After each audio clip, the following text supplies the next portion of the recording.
स्वामी news. और अब समाचार विस्तार से। वह क्या नाम से रंजिश रखता था और मेरे छोरे को मारना चाहता था। उसने हत्या कर दी मेरे छोरे की लिया करके। और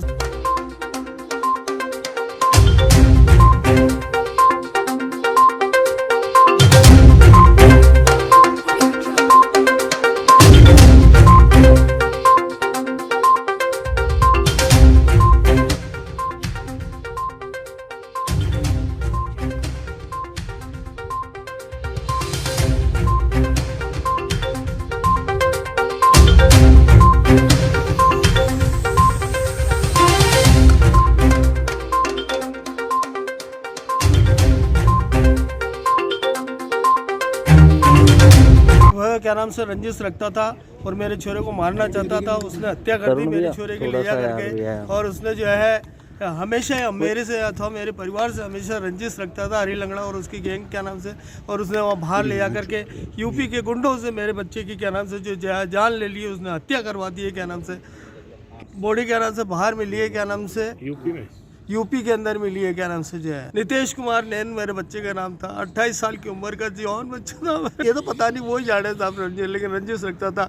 पहले भी जो है 23 तारीख को उसने मेरे घर पे, मेरे जो है दामाद के घर पे गोलियां चलाई, 5 गोली चली, जिसके अंदर जो है रामगंज थाना में केस मुकदमा दर्ज है। मेरे छोटे वाले जो दामाद के घर के ऊपर उसने आग लगवा दी क्या नाम से। उसके अंदर कम से कम जो है 15-20 लाख का मेरा जो है गोदाम का सारा सामान जल गया। और उसके घर पे भी उन्होंने आम के तालाब में क्या नाम से जो है आक्रमण करवाया क्या नाम से, गुंडों से करवा करके। इस तरह से वह मेरे परिवार को और जो हमको जिंदा नहीं रखना चाहता, वो मारना चाहता है। मेरी आपसे गुजारिश है पत्रकार बंधुओं से कि आप ऐसा करें जिससे कि हमारी और हमारे परिवार की भी रक्षा हो सके। वो नहीं तो हमको भी मार देगा। मेरे को ये संदेशा मेरे परिवार, हरी लंगड़ा और उसकी गैंग। अपहरण को लेकर के मैंने 4 तारीख को शिकायत की। उसके बाद एसपी साहब के पास गया 6 तारीख को, 7 तारीख को गया। उन्होंने एसपी साहब ने इनको लिखा था थाने के अंदर। फिर जो उन्होंने कुछ कार्रवाई की। लेकिन ऐसा सुना है क्या नाम से कि वहाँ जो मकान था, मकान के अंदर कोई नीचे अंडरग्राउंड बना हुआ था, उसके अंदर उसकी बॉडी को क्या नाम से जो है दफना दिया गया। भारतीय जनता पार्टी द्वारा संसद में पेश हुए आत्मनिर्भर अर्थव्यवस्था का पहला बजट को लेकर प्रेस वार्ता आयोजित की गई। इस दौरान सांसद भागीरथ चौधरी, दक्षिण विधायिका, उत्तर विधायक सहित अन्य गणमान्य लोग मौजूद रहे। प्रेस वार्ता में इस बजट को ऐतिहासिक बताया गया। 5 करोड़ रुपए का इसमें प्रावधान किया गया है। और इस परियोजना के तहत इसमें 9.08 लाख हेक्टेयर कृषि भूमि को सिंचाई की सुविधा उपलब्ध होगी। उसके अलावा प्रावधान किया गया है इस परियोजना के तहत केन नदी की अतिरिक्त पानी बेतवा नदी तक पहुंचाया जाएगा। एक शुरुआत की गई है। कृषि की मैं बात करूं, MSP 2014 से लेकर आज अपन 2021-22 तक बात करें। क्योंकि मैं किसान का बेटा हूं, मैं किसान हूं, चाहे मैं राजनीतिक क्षेत्र में आ गया हूं, पर आज भी मेरे शरीर में किसान का रक्त दौड़ रहा है। वो जैसे प्याज है, अजमेर का प्याज, मैं आपको बता दूं, मैं किसान का बेटा हूं,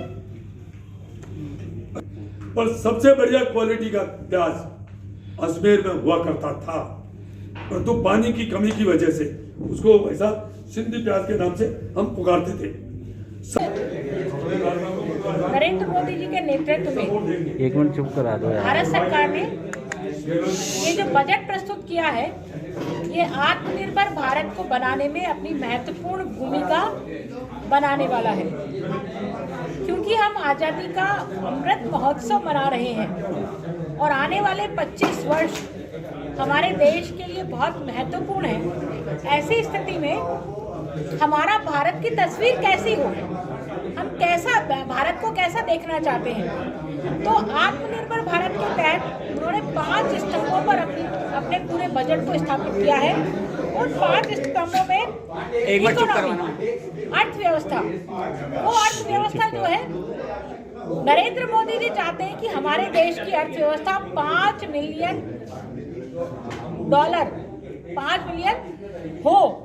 और उस नाते से MSME को कैसे बढ़ावा मिल सकता है, उस MSME को जिसका रोजगार के क्षेत्र में एक बहुत बड़ा योगदान है, उसके लिए इस अर्थव्यवस्था को कैसे मजबूत किया जाए, इस अर्थव्यवस्था को मजबूत करने के लिए मॉडल इंफ्रास्ट्रक्चर कैसे विकसित हो, उस मॉडर्न इंफ्रास्ट्रक्चर में नए ई हाईवे बनाने की बात, भारतमाला प्रोजेक्ट के तहत एक्सप्रेस वे बनाने की बात, ई एक्सप्रेस वे 25,000 किलोमीटर ई एक्सप्रेस वे बनाए जा रहे हैं, जिसमें बुलेट ट्रेनें चलाई जा रही हैं, जल परिवहन के साधन विकसित किए जा रहे हैं, नए नए बंदरगाह और पोर्ट्स बनाए जा रहे हैं ताकि माल की ढुलाई का काम आसानी से हो सके।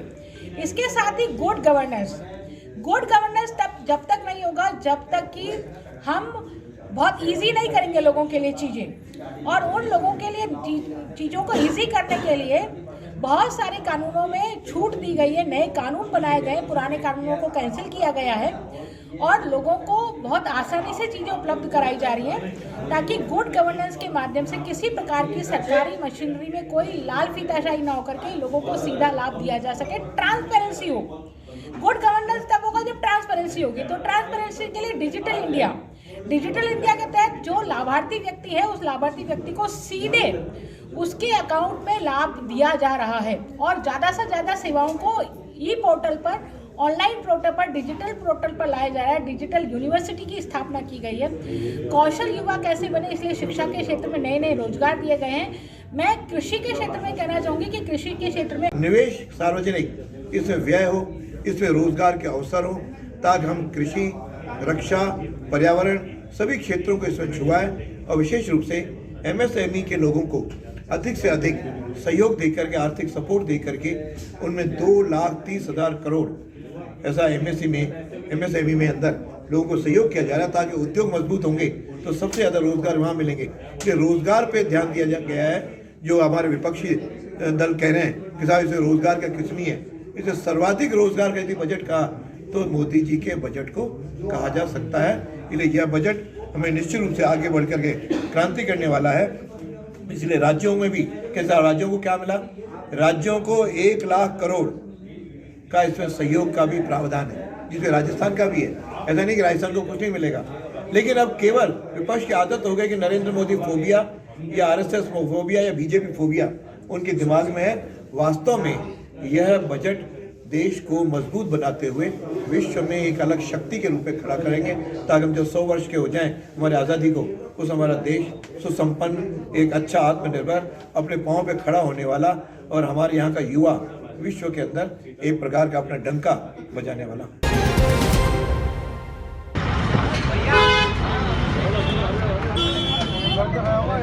स्कूटी चालक के चोटें आई है, कार में सवार लड़कियों के भी चोटें आई हैं जिनको 108 से हॉस्पिटल भिजवा दिया गया।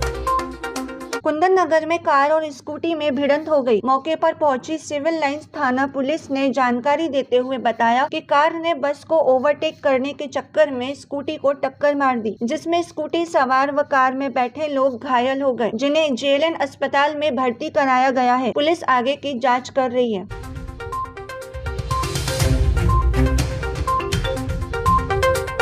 ये टेलीफोन इतना मिली कि कुंदन नगर चौराहे पे एक स्कूटी और कार का एक्सीडेंट हुआ है। इतला पर मैं जाते के मौके पर आए तो एक कार नंबर RJ14 CW 0613 जिसने किसी रोडवेज बस को ओवरटेक करने के चक्कर में एक खड़े हुई स्कूटी के चालक के टक्कर मार दी, जिसमें स्कूटी चालक के चोटें आई है। कार में सवार लड़कियों के भी चोटें आई हैं जिनको 108 से हॉस्पिटल भिजवा दिया गया।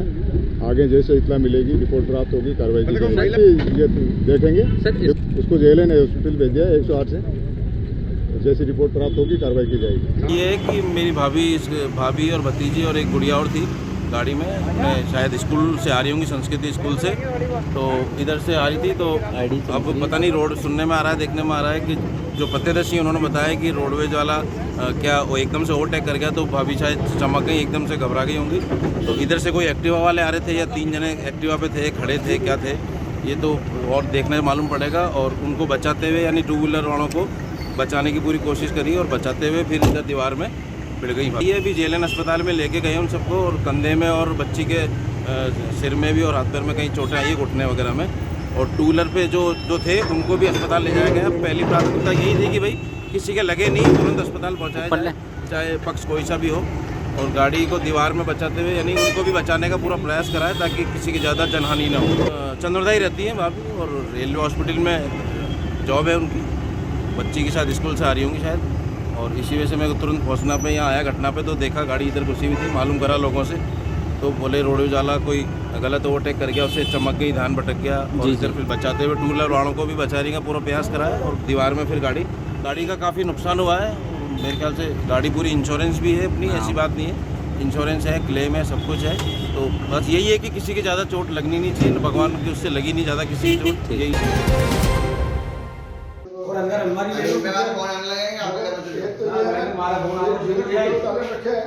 देखिए अलमारी का भी बताता हूँ आपको, जैसे कैसे टूटी अलमारी। देखिए पंचुली तो एक्सपायर हो गए हैं। 7 तारीख को ये चोरी हुई है, जिसके अंदर जो मेरे कैदा इंदर हलवाई ने मेरे को फ़ोन करके बताया कि आपके घर के ताले टूटे हुए हैं। अजमेर के पंचोली चौराहे पर सुने मकान से लाखों की चोरी का मामला सामने आया है। चोर घर के दरवाजे तोड़कर अंदर घुसे और करीब 10 लाख रुपए के जेवर व नकदी पर हाथ साफ कर लिया। पुलिस ने मामला दर्ज कर जांच शुरू कर दी है।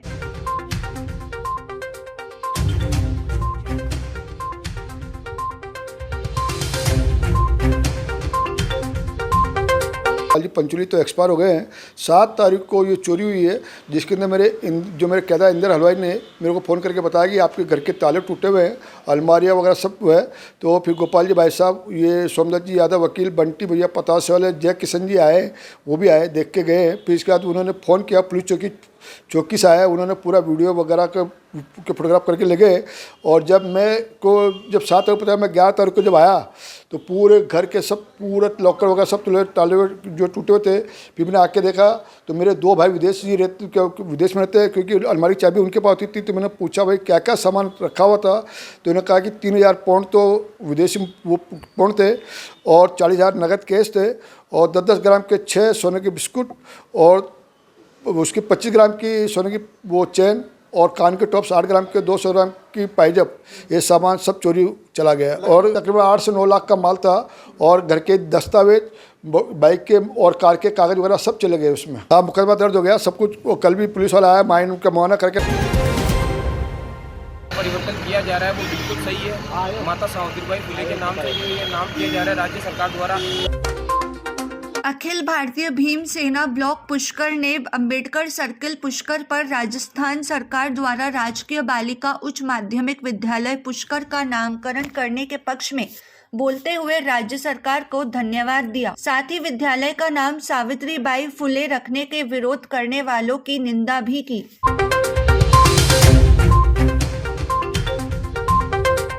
नाम परिवर्तन किया जा रहा है वो बिल्कुल सही है। माता सावित्रीबाई फुले के नाम से ये नाम किया जा रहा है राज्य सरकार द्वारा। ये एक राजस्थान के अंदर खुशी की लहर है, क्योंकि सावित्रीबाई फुले माता ये एक पर्टिकुलर महाराष्ट्र या पर्टिकुलर किसी शहर की नहीं, ये पूरी इंडिया के लेवल पर हमारी मसीहा थी। ये प्रथम शिक्षिका महिला थी। इनके द्वारा जो नाम हो रहा है वो बिल्कुल सही हो रहा है, और जो ये इसका विरोध कर रहे हैं हम इसकी कड़ी निंदा करते हैं।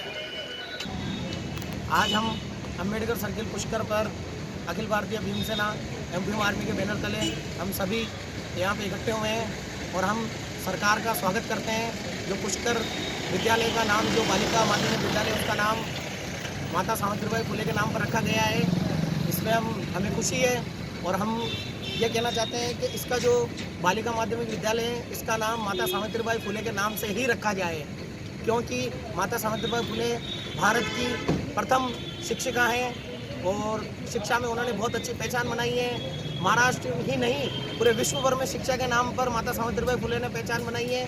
महात्मा ज्योतिबा फुले महान समाज सुधारक थे, और दलित पिछड़ों के ये मसीहा थे। इनको राज्य सरकार ने सम्मान दिया है, और हम यही चाहते हैं पुष्कर राजकीय बालिका माध्यमिक विद्यालय, उसका नाम माता सावित्रीबाई फुले के नाम पर रखा जाए। आज ये जो स्कूल का नाम चेंज कर रहे हैं तो वो ये गलत कर रहे हैं। जो परंपरा से चल रही है, इनको जो भी आज मांग करनी चाहिए, लड़कियों के स्कूल के लिए, खेल मैदान के लिए ज़मीन मांगनी चाहिए। तीर्थनगरी पुष्कर में बालिका स्कूल के नाम परिवर्तन को लेकर विरोध किया गया। स्थानीय लोगों और विभिन्न संगठनों के बाद अब जनप्रतिनिधियों ने भी इसका विरोध प्रकट किया है। कांग्रेसी पार्षदों ने विरोध प्रकट करते हुए मुख्यमंत्री, शिक्षा मंत्री और जिला कलेक्टर को ज्ञापन भेजा।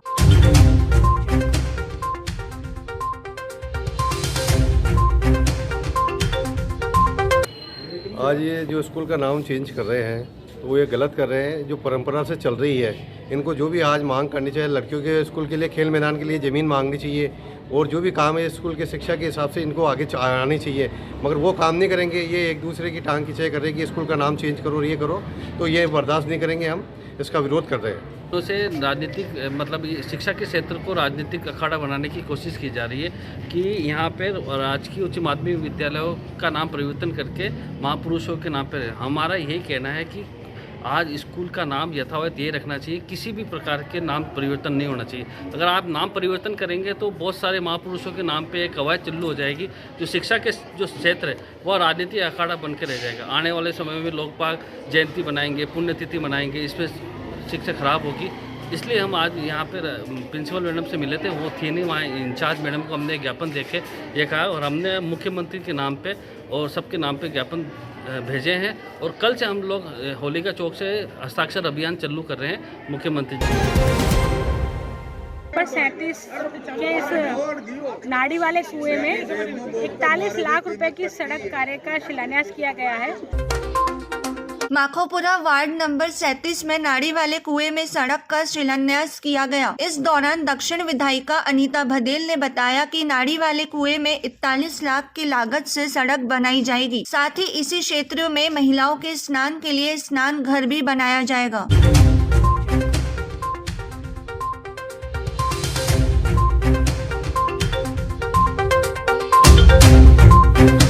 वार्ड नंबर 37 के इस नाड़ी वाले कुएं में 41 लाख रुपए की सड़क कार्य का शिलान्यास किया गया है। लगभग 1.5 किलोमीटर लंबाई से बनने वाली इस सड़क में 300 मीटर सड़क सीसी की बनेगी और शेष सड़क पेवर की बढ़ाई जाएगी। इसी क्षेत्र में महिलाओं के स्नान के लिए 5 लाख रुपए विधायक कोष से स्नानागार भी बनाया जाएगा। मुझे लगता है कि नाड़ी वाले कुएं में जितने भी मतदाता हैं वे सब इस बात से बहुत खुश हैं कि उनके पार्षद महोदय द्वारा समय समय पर समस्याओं का समाधान हेतु उनके बीच में आते रहना एक अच्छे जनप्रतिनिधि की भूमिका में को निभाते हैं। हम नाड़ी वाला कुएं के लोगों के प्रति बहुत ही प्रेम और स्नेह रखते हैं, क्योंकि उनके द्वारा हमें यहाँ पर बार बार बुलाया जाता है और न केवल बार बार बुलाया जाता है बल्कि अपनी समस्याओं के प्रति भी बहुत सचेत होकर के वो इस कार्यवाही में भागीदार होते हैं। इसलिए उनको बहुत बहुत अभिनंदन, उनका बहुत बहुत स्वागत। नमस्कार दोस्तों, स्वामी न्यूज चैनल के फेसबुक पेज पर मैं दुर्गेश डाबरा एक बार फिर से आपका स्वागत करता हूं। दोस्तों, मुलजिम है, मुख्य आरोपी जो है वो है हरी लंगड़ा, जो कि गंसाना क्षेत्र का हिस्ट्री शीटर है। आप देख सकते हैं नीले रंग की शर्ट में यही है। एक और देखिए, एक और ये है आरोपी। लगभग 3 आरोपी यहाँ पर पकड़े गए हैं। 5 टोटल 5 आरोपी हो चुके हैं। ये पांचों थोड़ा सा आगे जाएंगे, थोड़ा ऑडियो अगर ये 5 आरोपी कौन है और क्या भूमिका थी? जी सर। इस पूरी कॉन्स्पिरेसी की शुरुआत हरी लंगड़ा से हुई थी। तो हरी लंगड़ा इसमें मुख्य अभियुक्त हैं।